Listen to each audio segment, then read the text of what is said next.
This is Scratch Your Own Itch, the one show that delivers the conversations that we're afraid to share, but need to. This show is all about creating a life worth living. I'm Logan Tyler Nelson, and I'm your host. So, you're going to hear conversations with creators and entrepreneurs talk about what they do, their current and past traumas, how they became who they are, and what they are truly curious about. This is the show where we talk about the things we think about a lot, but need to talk about more. Please take note that this show is not a substitute for actually creating a life worth living, because this show will stir your beliefs, make you question what it means to create a life worth living. So my promise to you is to always give you one question to answer for yourself today, to start turning your dreams into a reality.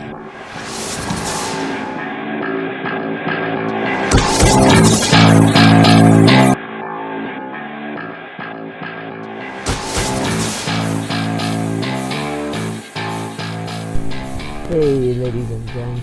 So, before I get into this interview with the one and only Dom Fausette, I do want to invite you to an opportunity in which you can hit that subscribe button and never miss another episode of Scratch Your Own Itch.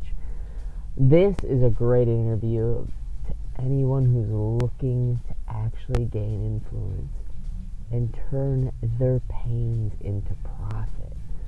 It's not easy being a speaker, and it's not easy because sometimes you believe that it's not possible, but it is possible. It's possible for you to become an incredible speaker. I believe in you, and you need to know that.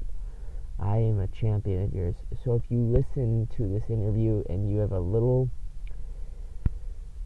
just inkling of truth that flows through you, that you say to yourself, gosh, I gotta get out there and tell my story, please don't miss an opportunity to find me on Facebook, message me, and I just want to give you that one place to go to. Find me on Facebook.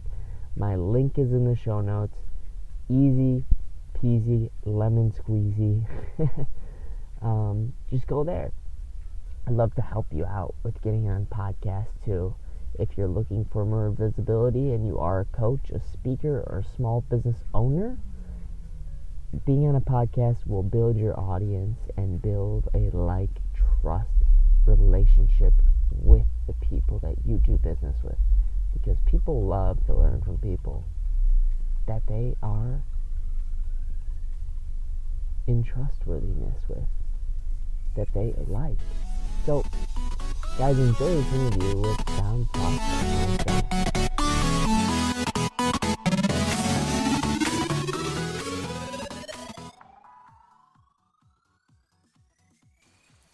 So, my curiosity question for you is, are you letting your mind get in the way of what you want inside your heart? Okay, let me set the tone. I think that you need to stop putting your life on hold for other people. It's time to stand up for yourself, to stand up for your dreams and in your heart. Stop putting yourself in last place, and please know you deserve a good life. You deserve to be happy. Why are you spending so much time focusing on the negative people in life?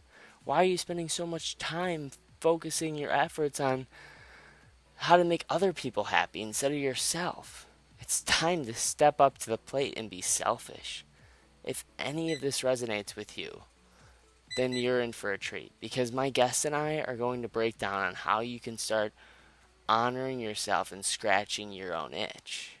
My guest is Dom Fausette, and he's a leadership expert, executive coach, and author of Dom Fausette Has Been to Hell and Back.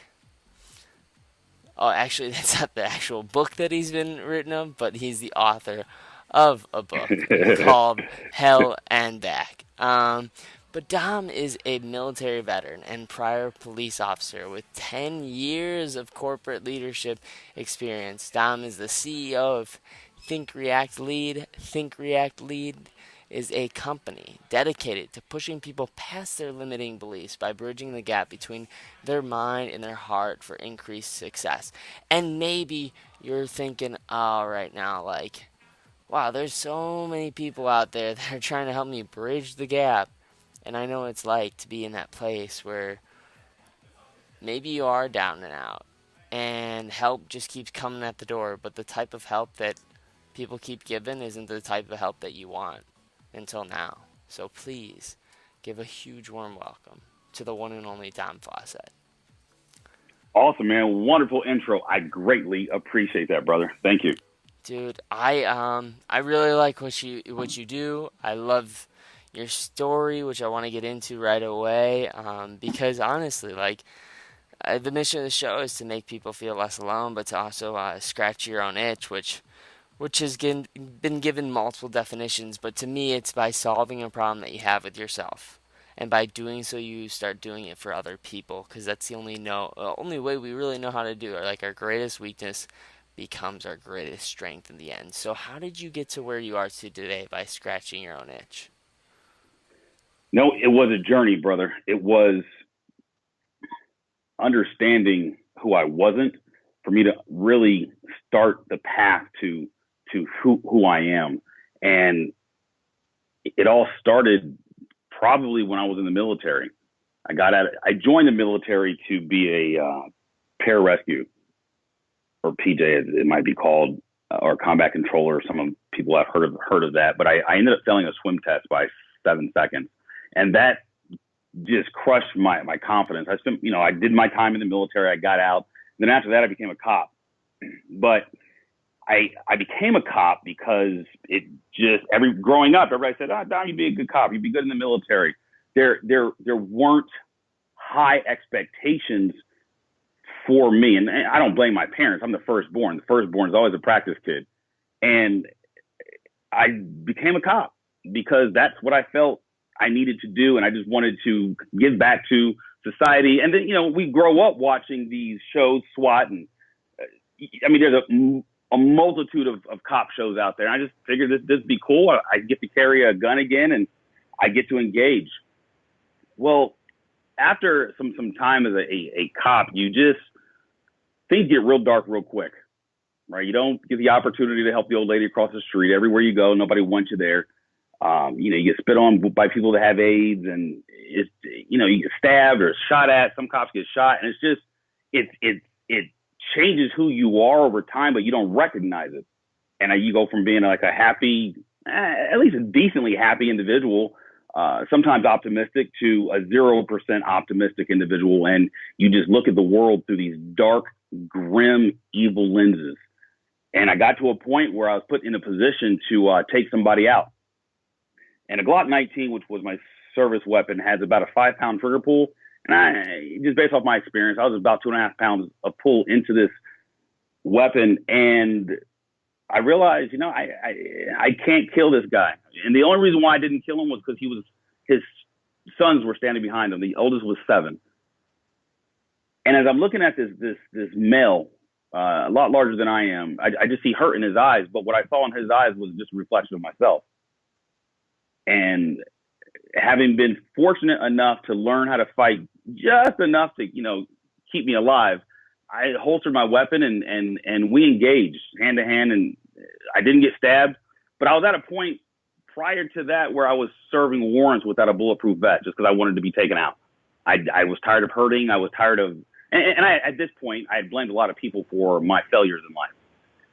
Hindsight, they weren't really failures. It brought me to where I'm at now. But in that moment, or during that moment, if you will, I decided, you know what, the next time this happens, I'm going to take the guy out. Like, all the stars were aligned appropriately for me not to kill this guy. So I put my 2 weeks notice in, but I truly feel the journey started there, because most first responders spend their life dreaming of becoming, whether it's EMT, whether it's a firefighter, whether it's a cop. That's just something that we want to do. And when we get a chance to put on that badge, nothing really prepares you. I don't care what they say in the academy. Nothing prepares you for that kind of life. But when I left, the damage had already been done. I was already dark. And I remember coming home and my mom just looked at me and she just said, you look evil. Like what happened to Dominic, the son of mine? And I just had a lot of recovery to do. And that's where the PTSD comes into play and the nightmares. I remember when my first couple months here, I had a decent apartment, but I would always sleep in the closet. I sleep on the floor in the closet with the door closed with my Glock next to me, my Glock 26. And I lived like that for some time because that environment I can control, right? Going to sleep, I felt if I heard the doorknob move, I can shoot because nobody's supposed to be in a house. But in a larger environment, and when I say larger, I'm only talking like 600 square feet a studio. I just felt naked. I didn't feel at peace, but I still had to put on this fake face when I was going to work and trying to find a job and doing all these things. And now I'm not going to fast forward, but we fast forward to today, and I've done 14 plus years in the corporate space, and I've landed some pretty good gigs. I made some pretty solid career moves. But I realized the more I shared my story, I wasn't the only one that was dealing with something. But I had to get to the comfortability of sharing it and explaining what my hurt is and sharing my story on stage and crying at times as a professional speaker and being vulnerable and understanding that you can get PTSD from, just an incident in life. You don't have to be a first responder to be put in that position. But one talk after another, one coach after another, I saw a shrink for a while. And I got to a point where I didn't want to take any medication. Like I wanted to figure me out. And once I started figuring me out and understanding that, I may have gone through stuff, but I'm alive, which means I have the opportunity to not change my past, but change how my past negatively or positively impacts my future. And that brings us to this conversation that we're having now. Wow. There's a lot to sort of debunk there, but I think that I have to ask this question of was there ever anyone who was like, yeah, wow, you have a really interesting story. You got to start sharing this, and if so, who was that person? How did my story? You know what? I joined a Toastmasters group, and Toastmasters, for anyone that doesn't know, it's just an organization that helps people to speak. Basically, it's a speakers organization, kind of for the beginning level speaker. And somebody said, "Hey, join Toastmasters," and I was working at a company. I said, "Okay." So I joined, and there was a speaker competition, and I delivered a talk. And one of the people in there, her name was Betty Covington. She said, "No, don't be so surface with your talk. Talk to us." And I just told her kind of how I felt and what was going on and what I had gotten through in my life. And she said, "Talk about that." And when I did the speaker competition and there was an audience of like 40 people there, I realized how many people it impacted. And then I just got booked to speak a bunch of different places to tell that exact story. And that story of me standing, and I'm very animated on stage, but when I tell that story from stage, the audience has always told me that it feels like they're there. Because I talk about adrenaline and how that impacts the olfactory glands, and how at that moment you can smell the sweat, which is fear, from the person that's 20 yards in front of me with his knife in his hand, and I can see the tears in his eyes blend in with the sweat on his cheeks and the sweat on his brow, and my sweat and just the smell of the dew, because it's like 2:00 in the morning on a Wednesday. And as I tell this story, people just kind of started coming up to me, whether they're first responders, male, female, it doesn't matter. And some of the stories that I was hearing from people as they started to open up to me told me that I was onto something, right? And I was working at the time. I had a corporate job. I was working 40, 50 hours a week, and I was just going around sharing my story. I had never planned on leaving my corporate jobs. I've been out of the corporate space for a year now. July of 2017, I left after I launched my book, Think, React, Lead, When Success and Accomplishments Aren't Enough, and the podcast and all that jazz. And I just started getting on stages, and for me, speaking was therapeutic. I'm not taking any medication, and I get the opportunity to share my story in any way, whether I cry, whether I smile, I laugh, etc. And I've always heard as training as a speaker, if you can make them smile, make them laugh, make them think, make them cry, then you've done what your audience wants of you.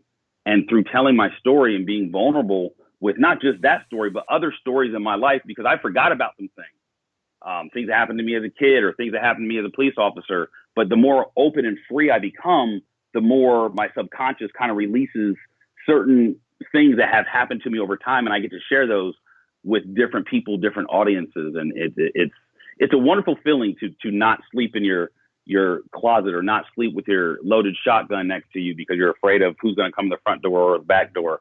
To not have nightmares. I probably have them once every 6 to 7 weeks now, as opposed to every other night. So it feels good to feel and be alive.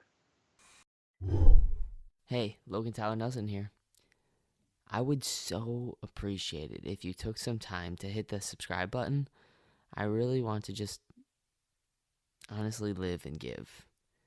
Why? Because I was told when I was young that if you're feeling down, the best way to feel better is by lifting someone up again. So in an effort to make someone feel less alone, please hit the subscribe button so the podcast has a better chance of being found and making someone feel less alone. And if you're feeling down, hey, it can help you. Know that by hitting that subscribe button, you just did someone a huge favor. So thank you for hitting that subscribe button. Oh man, yeah, 100%. I mean, PTSD is a very serious thing, and a lot of people, I think, that come out of the military that deal with this, or in your case, where they come out of a role in which they were a police officer. To me, it's very wild that like we as human beings, the only reason why we ever get depressed or the only reason why we ever like feel down and stuff is because we just don't have a purpose now, and we lose that sense of purpose. And I think that's why a lot of military people have that PTSD that happens to them, because they just lose a sense of purpose. But even bigger than that, it's not just losing a purpose, but it's feeling like you can't help anybody until you help yourself out. So Right. I think that it would be awesome for you to maybe give someone like just a place to go to, or maybe a self-inquisitive question to ask themselves throughout the day to sort of help themselves out. A question that I've recently started asking myself is, what can I do next? So when I say what can I do next, it's when I wake up in the morning and say I don't feel like doing much, I just ask myself, Dom, what can you do next? And it could be literally something like go outside and get some fresh air at 6 a.m, or go send a text to a friend that you haven't talked to in a year, or go read a book, go do something productive that's going to move you one step closer to your goal. And you don't have to know your goal to move one step closer to it. In the beginning, I started looking at it from a standpoint of I'm moving one step away from my pain. And doing that for the last 5-6 years has positioned me to move toward my goal, because without my pain, you and I wouldn't be having this conversation. Yeah, it's very odd like that, the paradox. You need pain in order to actually experience any pleasure at all. So, in a very weird way, be thankful for the pains that you have, right? The next question I really love to ask you is okay. I think we live in a world right now where, like, if you go on social media, a lot of people are becoming speakers now, right? Or they're Right. becoming inspirational coaches or something like Right. that. And it's almost flooded. It's like, and even calling yourself an entrepreneur is like the new world age, a term that I would say, like, everyone was an actor at one point, and now everyone's an entrepreneur. Right. Everybody's a model. Yeah, everyone's Right. a model because they're just very low cost to get into it. And that's not a Right. good thing or a bad thing. I really think it's kind of like depends what you do with it. But it sounds like me to your story, you kind of just like fell into it. If there was someone Right. that like wanted to actually start a speaking career, like what other than Toastmasters, like where should they go to start doing that? There's so many places, and you can start if you belong to a church. Most churches have like a children's church. You can go in there and talk. You can talk to a YMCA, a Boys and Girls Club. I started, once I realized I had a message, I would go to a junior high school, right? I mean, if you can talk to junior high kids who have ADD, and I'm not going to say they have ADD, but their attention span is very minimal. If you can talk to them, you can talk to anybody. But if you work for a corporation and say you have a team of people that you work with, which most places of employment, you work with people, pull your manager aside, your supervisor aside, and just say, excuse me, I want to work, or I want to talk for 10 minutes about leadership or about something that's going to move the dial forward on your team. The other place you can speak, I mean, there's times where I'll deliver a facilitation by myself in my house, whether it's just me and my cat or me in the mirror. Like I speak for practice, but there's so many places there's so many people that are hungry to hear the message that you have to give, whether it's 2 minutes or whether it's an hour. But just record and I do this with clients as a speakers coach.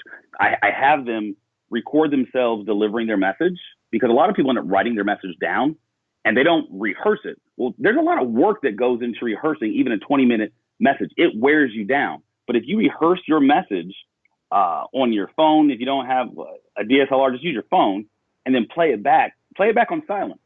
If you're not moved by it being by your body language, your audience isn't going to be moved. But then you also have places where you can deliver your messages on social media. That's free. You have immediately you have an audience of at least 500 people, whether it's Instagram, you can do videos daily there. There's IGTV. You just got to step outside your comfort zone. That's where people make the mistake. They stop. I want to be a speaker. That's cool. Why do you want to be a speaker? What's your reason? What's your message? And know that your message is going to change over time. Yeah. Oh my God, I love this because I had Philip McKernan on a show of mine, and one of the things that he talked about is one's core why, and he had a client that he was working with, or someone that came to the stage, and they're like, "Yeah, I really want to become a personal trainer," and Philip really like dug into him and said, "Why do you want to become a personal trainer?" And he said, "Well, I just like working out. It feels so good to have energy from a workout." And he's like, "But really, what like separates you from every other personal trainer?" And he said, "Well, I had a grandma who was obese and overweight, and I saw the life that she had to go through, and it was really hard watching her trying to do just regular people stuff, and to see her overweight was really hard to watch, and I just don't want anybody else to have to experience that or continue to experience that." And that's where he tapped into his core why. So if like, Right. to me that kind of is just expounding upon what you were just saying. Mm-hmm. Totally does, man. Totally does. I'd love to go into some what I call scratching the surface curiosity questions, where I thought of these questions where they're just for Dom. Like I need to ask Dom these questions, and Okay. then we'll get into some more rapid fire, like 30 seconds or less type answers. But the first question I'd Totally. like to get into is, what is something 10 years ago that you believed that now you go, wow, I can't believe I believed in that garbage? Yeah. You, 10 years ago, I'm 40 now, so at the age of 30, and I was just promoting in the corporate space. 10 years ago, I felt that I needed to speak perfect. I needed to be polished for people to listen to my message, for it to resonate with them. I needed to compare myself to, say, a John Maxwell or a Tony Robbins. And 10 years ago, I thought that I had to go to college to get ahead. I'm not saying don't go to college. I have a very vast background that allows me to promote in a way that most college students can't. But I thought that I thought that $100,000 a year would change my life and it would make me happier. I thought that 10 years ago. Wow. Gosh, you are not alone in that. It's amazing. It's amazing what sort of beliefs we have that we have to kind of change. Who are you telling? Right? The next question I love to ask is more of like as a givings question, which makes someone feel less alone by sharing maybe a thought or some feeling or something that you had about yourself that you're a little ashamed by or embarrassed by having, but it's just a thought, it's not you. One of the things that I was embarrassed about was the fact that as a grown man, I stuttered. I currently have Tourette's. And 10 years ago, I wouldn't tell anybody, and I would change who I was in other environments so that those things wouldn't come out. But one day I owned it. Once, and not to sound cheesy, but once I fell in love and I found somebody to just love me for all my tics and my twitches and the fact that I stutter and I'm just me, I started to love myself. And once my wife now loves me, I found love within myself. And I really wish I would have done this 10 years ago, but I didn't. I did it probably now 4 years ago, 5 years ago. But it helped me become a better speaker. Because you just mentioned, what's the thing that separates you from every other fitness trainer? For me, it would be speaker. Well, I do stutter on stage. I stutter on podcasts, not, so long where I just waste airspace, but it's being able to talk about it allows people to open up. Like, it's Tourette's. I'm not going to die. I'm not a leper, right? It's not leprosy. Like, I'm not contagious. It's just something that stems from things that happened in my past, right? And I'm comfortable with it now. And being comfortable in my own skin is the most beautiful feeling in the world.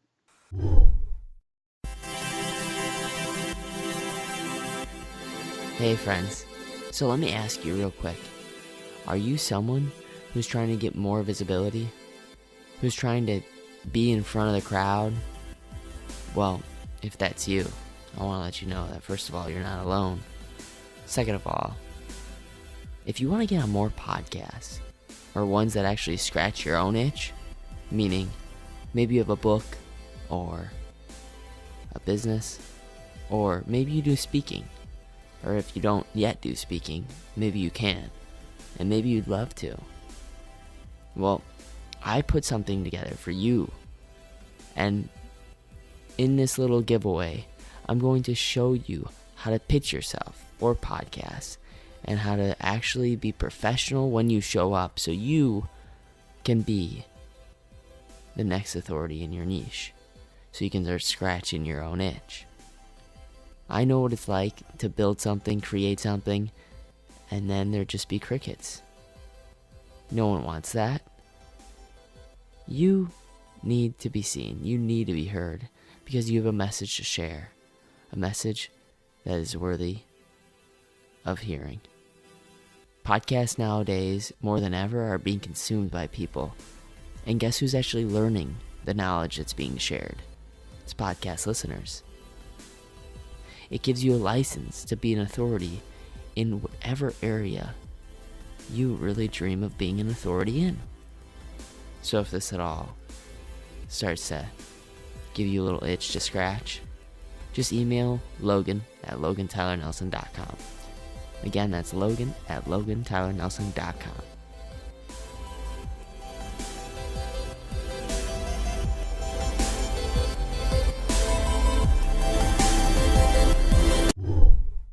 Oh man, I used to say this all the time. The reason why people are so exhausted nowadays is because they're trying to be somebody else. And I know for a fact that, I mean, really, I find it time and time again when I went through my suicide attempt. After I went through it, it was the best and the worst times of my life. But, and I'm still struggling with, being myself. I think we all do. I think it's a process. Oh, yeah. It never ends. It doesn't end, but that's the beauty of it. There's no stopping point, and it's growth. Like Yeah. once we recognize that we have to grow, we got to change, we got to get out of our comfort zone. It's an ongoing process. It's infinite, and you grow, and you can never stop growing. You can never stop learning. And it's like the more we learn, the more we grow. The more we grow, the more we sow. And not to sound cliche, but we're so much more of a value add to those in our environment that we're not only raising our worth, but we're raising the worth of those around us. Wow. Yeah, that is that's amazing. Um, really quick, I want to just give an opportunity to anyone who's listening to this that's like having that feeling of like, truth just come into their life. I want to give them the opportunity to just please snapshot this wherever you're listening to this podcast. And if you send me a picture of this or you send Dom a picture of this, um, we'll get you some sort of awesome freebie. I know I would love to give you an opportunity to maybe talk about how you're going to actually become a speaker. If this thing that really resonates with you, like just snapshot it. It means that you're actually going to take action and do it instead of just thinking about it and let it go through. But before you do that, I want to invite you also to these next set of questions where Dom gives us some of his favorite insights on podcasts, movies, TV shows, and we'll go from there. All right, Dom? So whenever you're ready, I'm going to ask you some rapid fire questions. Let's get it. All right, man. So the first thing is if you could sit on a bench with anybody in the whole wide world, who would it be and why? If I can sit on a bench with anybody in the whole wide world, it would be my great grandfather. He died. I mean, he was old when I was 5, but he died when I was 5. And I'm a cop. He and I were the only cops in the family. And just to understand what it was like for him, how he became successful, and how he was able to move to this country without anything and end up being a success as a Shell oil executive from law enforcement to that. Like, I would love to just have that conversation with him. Oh man, that is so awesome. That is so awesome. The next question is, how do you like to consume content? Books, movies, podcasts, audiobooks, TV shows? I like to consume content by the person-to-person experience. I'm huge on diversifying my association so I can better understand people, whether it's a young Hindu woman that moved to the United States and she's only been here for 7 years, or it's an older Jewish guy that I don't know what it's like to be an older Jewish man. So to have a 45 minute to an hour conversation, or to talk to a young, heavy set teen on what it's like to be where they're at in their life. The more, I mean, I can read books all day long, but the content that helps me grow and helps my audience is people, because that's now, that's real. That's what's happening today. I've never had someone answer that like it, and I love it. I love that so much. It's just face to face, and we live in such a digital age that it's hard to get away Yeah. from it. And so when you actually do, it's like changes the game. And there's real energy and vibrations that happen from a human Oh, being. totally. So I love that. Wow, that's virtual high five. But if you did have Boom, got it. if you did have a favorite podcast, what would it be? If I had a favorite podcast, I'm all about the present. It would be yours, Oh, thanks, man. because, and I'm not saying that because, well, part of me is saying it because I'm on your podcast right now, but you ask questions the right way, and you let your speaker answer the questions, and you don't over talk. And a lot of podcasters, unfortunately, they try to one up your stories, and you're a great host. So I just want to say thank you to you for that. Oh, man. Geez, I did not pay you to say that, Dom. I swear. No, folks, he did not pay me. So, You're just a real dude. So thank you. oh, dude, my pleasure. Wow, that's awesome. I'm gonna try to listen to that as much as I can. The next, I'd love to just ask 2 more questions Okay. before we end it out. One is, where is the one place you would like for people to find more about Dom? It's I'm big on Facebook, Dom Fausette. I don't I don't really think there's one place, and I say this because there's not one way that we feel. Right, you and I both feel we can go in 24 hours feel 15 different ways because we have a lot of life experiences. We've had some good stuff, some bad stuff. So I'm on Facebook. I do videos a lot. There's YouTube, Instagram. I do have a book, but I would say find me wherever you're led to find me. Just because I know that I believe in the paradox of choice. People will walk in, see 30 flavors of peanut butter, and walk out buying nothing. So where's the one place people can get to you? Got it. Let's go Instagram. I had a lot of value on Instagram, and that's at Dom Fausette. Sick. I will introduce that to everybody else by putting in the show notes. And then the last question I'd love to leave us out on is I kind of touched base on the middle, but I want to really focus in on a self-inquisitive question. Someone that's listening to this right now can ask themselves just for sort of small habits lead to big changes. So whatever question that may be that they can ask themselves, what would it be? A question that somebody can ask themselves is here's a question. If I were to, so I being you, if I were to coach me right now, where would I tell myself that I needed to grow? And I'll repeat that. If I is you, if I were to coach myself right now, where would I push myself and where would I tell myself that I needed to be right now? Wow. Yeah, I'm letting that pause happen just because I'm really thinking about that myself. That's a solid inquisitive question. I'm really yeah, I'm gonna reflect on that for sure. But thank you, Dom, so much for coming on the show, man. This has been absolute amazing 30 minutes, and well, I know that we're not gonna stop talking now. I know we're both going to Power of We. I saw you're big fan of that, and you'll be speaking there. Yeah. So we'll be joining up there. Yeah, me too, Legit. dude. I'm excited, man. That'll be fun. You're gonna do a great job speaking, man. I know it. That's the plan. I got lives to change, my friend. One day at a time. One day at a time, one listener at a time, one. I love my old mentor used to say that every little moment has a meaning on its own. So, It does. Oh God, I love that. So, thanks again, Don, man. We'll be talking later, and until then, anyone that's out there right now that, like I said, when you breathe in and you put your hand on your heart and another one on your stomach, and you breathe in and you exhale and it feels true, then chase after it. Don't let your head get in the way of your heart. Totally, I would agree, my friend. Hey, it's a pleasure speaking with you, bro. Much success. Likewise.